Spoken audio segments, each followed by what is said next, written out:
All right, let's get this show started! Bryce Mitchell has been on a roll of bad takes recently, from saying some interesting things about Hitler that even pissed off Dana White to saying the earth is flat and much more. Now he's back with another take, saying that the earth doesn't rotate. Bryce recently put out a video to say that he's smarter than he looks, and has drawn a picture to prove that the earth does not rotate. There's a clip of me on PBD's podcast going around. It literally has millions of views, and everybody is just totally talking shit about me because of how stupid I am. Let me explain myself a little bit better, because this is what I meant by what I said. And I think nobody's going to disagree once I explain it. I stated that you can prove the earth don't rotate because you can take a helicopter, hover it at 20,000 feet for 24 hours and come back down in the same spot. Now everybody said, oh, a helicopter has inertia. I know what inertia is, dude. I'm not stupid. Let me tell you what I mean. Here is a picture of the circle of the earth, supposedly, if you believe in a globe. And the red circle is the helicopter. When the helicopter ascends above the earth's surface, it now has a larger flight path around the earth, as in when the earth, the inside circle, the black circle, does one full rotation, the red circle, or the flight of the helicopter, actually has to cover more distance to get back to the same spot. That's what I meant, okay? If you don't understand geometry of spheres and circles, that's gonna go right over your head. But what I said makes perfect sense. And I'm actually a lot smarter than a lot of y'all think. Some of y'all can't even keep up with me. That's the sad part. This is basic geometry. Some of y'all might not be able to understand what I'm saying. But God bless you. And keep doing your own research, because there is no proof that the earth rotates. That's a lie from the devil. And keep thinking what you want, calling me stupid, but I know geometry, I know inertia. An object in motion stays in motion. If I put my foot up your ass, it's going to keep going up your ass till I stop it. How about that, buddy? Sean Strickland responded to Bryce's video, trying to enlighten his UFC roster mate on why helicopters above ground don't notice any rotation of the planet below. In simple terms, it is because the atmosphere rotates with Earth, as Strickland explained. All right, Bryce, my man, dude, I want the earth to be flat. You're my boy, you're my dog. I want to ride with you, man. I want to ride with you. But I will explain why you have no idea what you're talking about. So, the atmosphere, it's matter. It's dense. It's not as dense as the ground, but it's dense. It's kind of like your God. You know, just because you can't see it doesn't mean it's not there. But man, I promise you, it's fucking all around us. So, you got to look at the atmosphere like the ocean. The ocean is connected to the earth via gravity and inertia.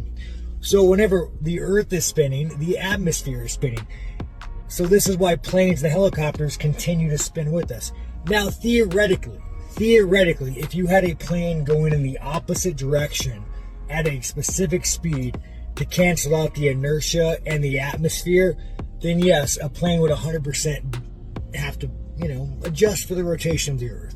But this is why when you leave the atmosphere and you leave all the matter and the gravity and 28-year-old UK fighter Kalen Logren stirred up the MMA world after UFC 303 by sharing whispers from his teammates about an alleged sparring session between Khamzat Chimaev and Michael "Venom" Page. According to the rumor mill, MVP got the better of Khamzat during their exchange. However, Page wasted no time shutting down the rumors. During a recent interview on the Overdogs podcast, MVP dismissed the speculation as nonsense, making it clear that the supposed sparring session never happened the way it was being portrayed. While it's true that Chimaev and Page trained together last year in Borz's new home country, the United Arab Emirates, their time in the gym didn't include a sparring match. There are some floating around about you beating up on Khamzat Chimaev. I'll kill that now.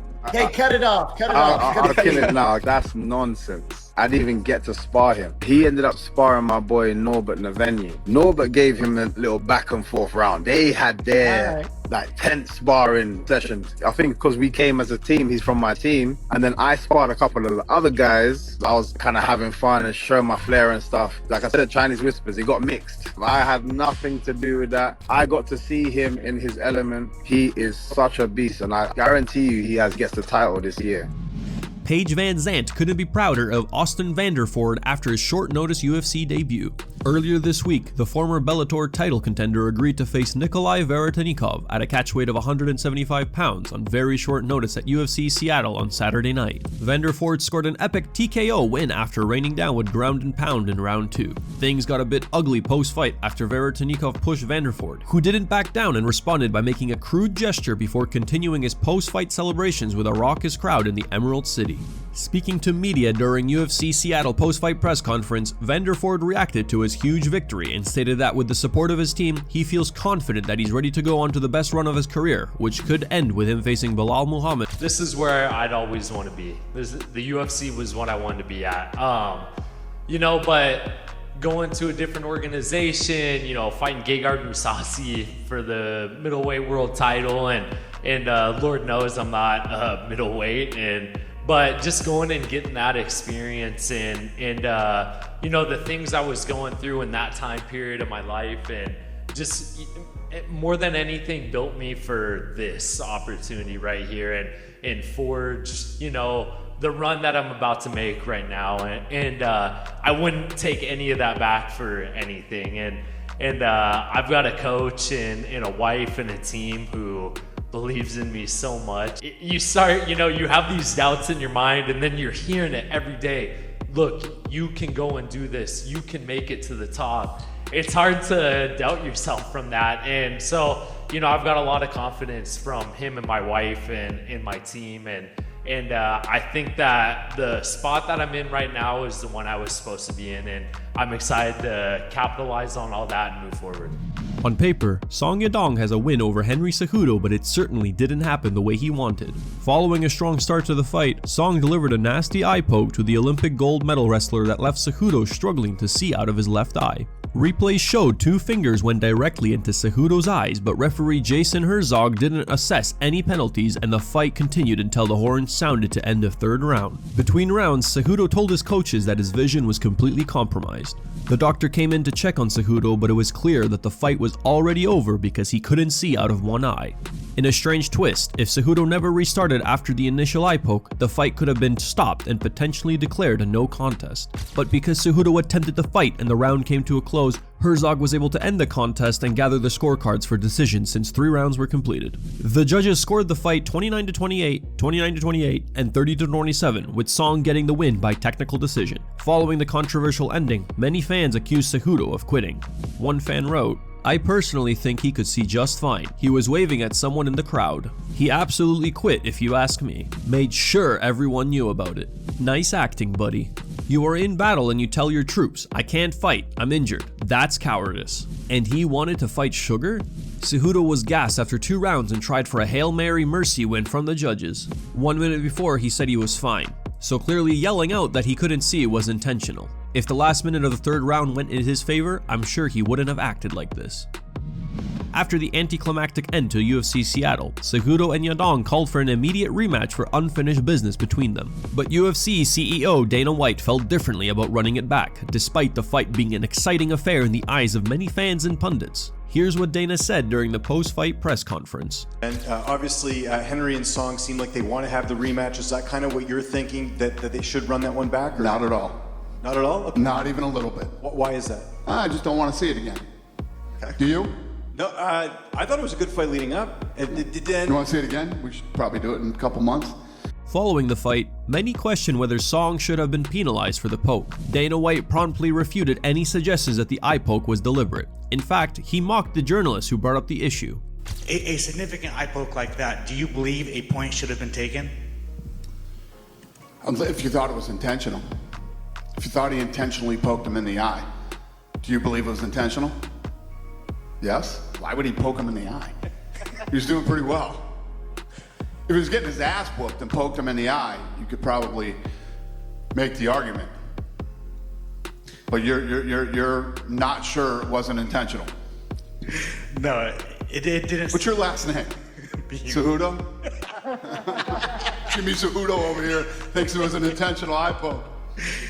Dana recently announced a slew of big fights for upcoming cards, including massive news involving Ilia Topuria, who's vacating his featherweight belt and moving up to lightweight. During the presser, Dana shared some more details about Ilia's decision to move up to 155 and revealed there are options for Topuria at lightweight outside UFC champion Islam Makhachev.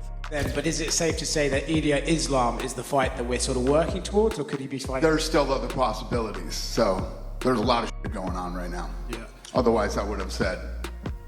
Did he vacate the belt, or did you guys say, if you're moving to lightweight, then we don't want to hold up the featherweight division? No, he did that. He said, I've done everything I can do here. I'm ready to move up. And he vacated it. He said, I shouldn't be holding up anybody's opportunities. And, you know, it's always, I respect when guys do that. Shortly following the loss, Henry Cejudo shared a video on his Instagram page where he responded to Dana White's post-fight comments and urged the UFC CEO to make the rematch. I just want to thank the UFC, I want to thank Dana White, and it's unfortunate, man. It's unfortunate, but I will say this, man. Dana White, I know you said that you're not interested in that rematch. Dude, let's run it back. Let's run it back, man. Song, you know, dude, there's still 2 rounds left, dude. Like, you know what I mean? The pace was picking up. Dude, look, he was hurt. I would look at my face, look at his face. Like, dude, we're scrapping. I think we should run it back. So, Dana, you know, I respect you. I hope we can run this back with Song, and let's do it soon, dude. You know, let my eye get better, and obviously have a 30-day suspension, and we can take it from there. But I think we should run it back. Cejudo also addressed the controversy, explaining that he was unable to continue due to experiencing double vision. I eventually got fucking poked with 2 fingers. I didn't think it was that big of a deal, dude. Honestly, I thought I was gonna recover. The same reason why, you know, because I know how the MMA crowd is. So I was like, hey guys, give me some time. Like I'm gonna feel better. Like this, like my eyesight's gonna come back. And by the time the 5 minutes were up, dude, I was kind of like in the pressure. I was like, dude, well, maybe I even asked the dude, like, how much time do we have on the clock? And I think he said 1 minute and 16 seconds or whatever. Or my friend had said there's 1 minute and 16 left. And I'm like, well, maybe I can rough this out. But then one Song came and he got that 5-minute break, and I'm just like, man, I saw 4 arms, dude. Did Song do it intentionally? No. But should it be a point deducted? 100%, man. I think it's like basketball, dude, where there's technical fouls. Like if you travel, dude, it's still technical. You know what I'm saying?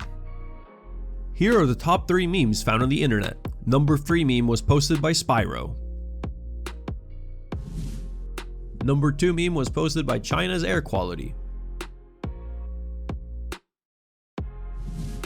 Number 1 meme was posted by Fight Sport Focus.